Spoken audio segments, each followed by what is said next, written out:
Yes B D English academy में आप सभी का स्वागत है। आज के वीडियो लेक्चर में हम पढ़ने वाले हैं क्लास 10th के इंग्लिश के पोएट्री के फर्स्ट लेसन का, जिसका नाम है डस्ट ऑफ स्नो। ठीक है, डस्ट मीन्स होता है कण, का की कह सकते हैं, स्नो मीन्स बर्फ, बर्फ के कण, बर्फ के कण।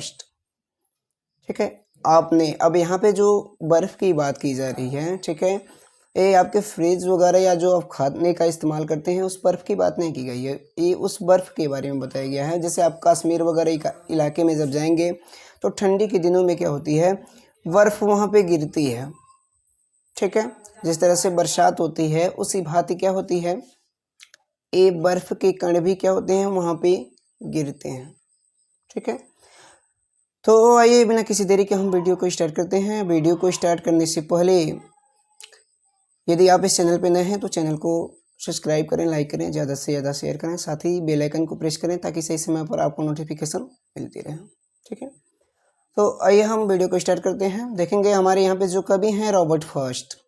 अब यहाँ पे थोड़ा सा ध्यान देंगे, रॉबर्ट फर्स्ट ऐसे कवि हैं, अब इनके जो लिखने का तरीका होता है कविता का, ठीक है, वो लिखते तो बहुत कम है लेकिन जो उसका अर्थ होता है वो बहुत ही व्यापक होता है, सागर जितना विशाल होता है इनके जो भी शब्द होते हैं।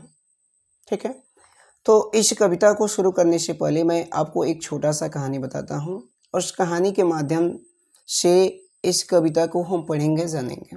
ठीक है, सपोज करिए कि आप कभी मेला देखने गए हों और उस मेले से आपने एक खिलौने खरीद के लाए। ठीक है, और उस खिलौने को जब आप घर पे लाए, उस खिलौने से आप खेल रहे थे। ठीक है, अचानक वो खिलौना क्या हो जाता है, टूट जाता है। ठीक है, और जब खिलौना टूट जाएगा तो क्या हो जाएगा, आप उदास हो जाएंगे, निराश हो जाएंगे, निराश होकर क्या करेंगे, बैठ जाएंगे और आपको कुछ अच्छा नहीं लगेगा उस दिन। जब ये बात आपके पिताजी को मालूम होती है तो शाम को जब घर वापस आते हैं तो इवनिंग में वही खिलौना आपके लिए लेकर आते हैं जो आपसे टूट गया है। अब आप क्या करेंगे, जैसे ही उस खिलौने को देखेंगे आपके अंदर उत्साह आ जाएगा। ठीक है, आपकी जो मनोदशा होगी वो क्या हो जाएगी, परिवर्तित हो जाएगी। ठीक है, उस खिलौने के देख करके। ठीक है, क्योंकि आपने पीछे वाला जो समय बर्बाद कर दिया है उदासी में, ठीक है, अब उस खिलौने की वजह से आपके अंदर एक अलग सा भाव उत्पन्न हो जाएगा। ठीक है, उस खिलौने के प्रति, यानी कि उस खिलौने को देख करके आपकी मनोदशा क्या हो जाएगी, परिवर्तित हो जाएगी। ठीक है, तो एक दिन में 24 घंटे होते हैं ना, मान लीजिए सपोज करिए कि वह खिलौना आपको 4 बजे मिल गया हो। ठीक है, तो बाकी का आपका जो समय बचा आप क्या करेंगे, हंसी खुशी से बिताएंगे। पीछे वाला समय तो आपने क्या कर दिया, उदासी में बर्बाद कर दिया है। तो इस कविता में भी यही चीज़ बताया गया है कि जो रॉबर्ट फर्स्ट हैं, ठीक है, यह क्या है, बहुत उदास हैं। अब उदास किसके लिए हैं, ठीक है, इस कविता में तो ये बताया नहीं गया है, लेकिन ये किसी कारणवश क्या है, उदास हैं। हो सकता है कि इनके कंपनी में कोई लॉस हो गया हो या पत्नी से लड़ाई हो गई हो, ये भी कारण हो, कई कारण हो सकते हैं। ठीक है, लेकिन ये किसी कारणवश क्या है, बहुत उदास हैं। ठीक है, उदास हैं और उदास होने के बाद एक पेड़ के नीचे यहाँ पे खड़े हैं। ठीक है, अब हमारे यहाँ से कविता स्टार्ट होता है। ठीक है, देखेंगे, चलिए यहाँ से देखते हैं। अब कवि जो हैं आपके क्या हैं, एक पेड़ के नीचे खड़े हैं। अब पेड़ के नीचे खड़े होने के बाद इनके साथ कौन सी घटना होती है, ठीक है, अब इस कविता के माध्यम से हमें पता चलेगा। ठीक है, यहाँ पे देखेंगे दिया है द वे। द वे, वे का मतलब होता है रास्ता, लेकिन यहाँ पे क्या है, तरीका, यानी कि जिस तरीके से अक्रो, एक कवि ने, जिस तरीके से एक कवि ने शूक डाउन, हिलाकर क्या कर दिया, गिरा दिया। शूक डाउन मीन्स हिलाकर गिरा दिया, ऑन मी मीन्स मेरे ऊपर। जिस तरीके से एक कौवे ने हिलाकर मेरे ऊपर गिरा दिया, क्या चीज, the dust of snow. The dust means कण, ऑफ स्नो मीन्स बर्फ के कण को।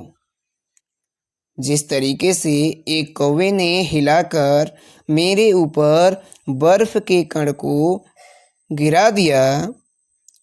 From a hemlock tree, from means से a hemlock tree. Hemlock tree जो होता है यह एक बहुत विशाल वृक्ष होता है। हेमलॉक ट्री का मतलब होता है धतूरे का वृक्ष।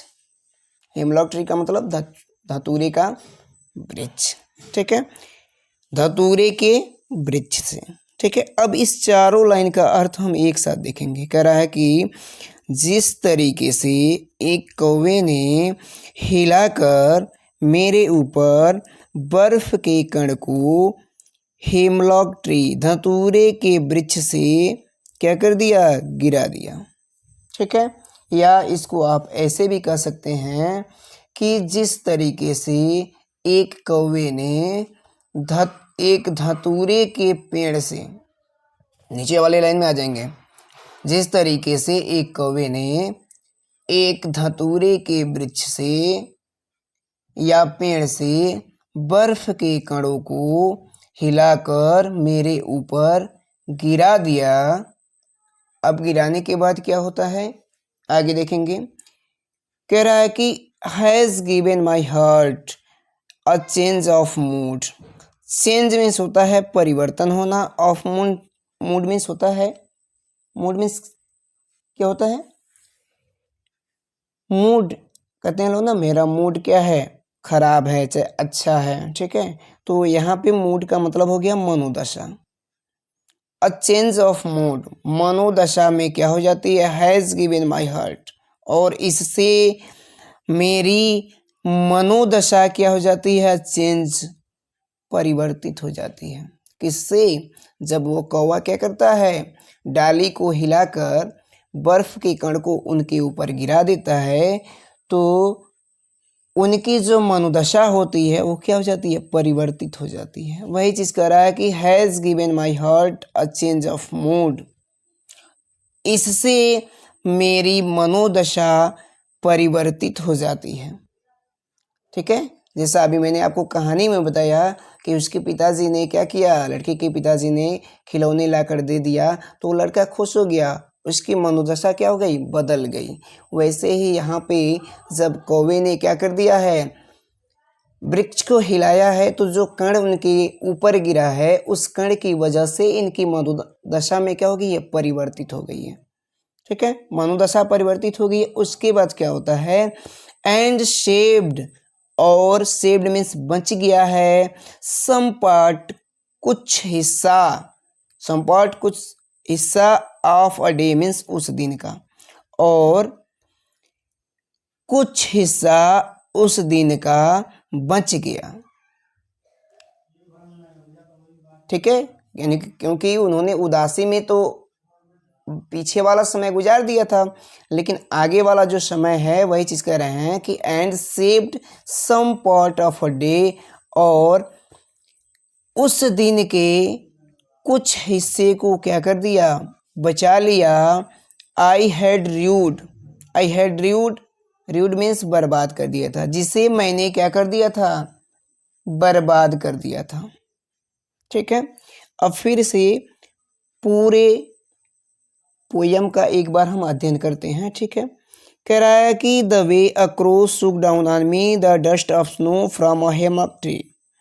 जिस तरीके से एक कौवे ने एक धतूरे पेड़ से बर्फ के कण को हिलाकर मेरे ऊपर गिरा दिया, has given my heart a change of mood, इससे मेरी मनोदशा परिवर्तित हो गई।